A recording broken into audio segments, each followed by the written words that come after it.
As a Saudi monarch has never visited Russia before, this meeting had all the ceremonial pomp you'd expect. The Kremlin's Alexandrovsky Hall rarely disappoints in that regard.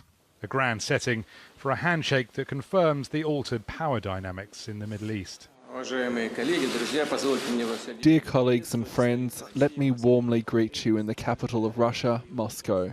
Thank you very much for accepting our invitation and paying us a visit. Recent history has provided much for these two countries to disagree on. Russian bombs and missiles still rain down on Bashar al-Assad's opponents in Syria. For 6 years, Saudi Arabia has been supporting groups fighting to throw the Syrian president out. But with Russia's Syrian intervention both securing Assad in power for now and making Russia an important regional power broker, there's fresh impetus for adversaries to work together. As to the Syrian crisis, we are working on resolving it in accordance with the decisions of Geneva and the UN Security Council resolution, and on finding a political solution that would guarantee the achievement of security and stability, as well as preservation of Syria's unity and territorial integrity.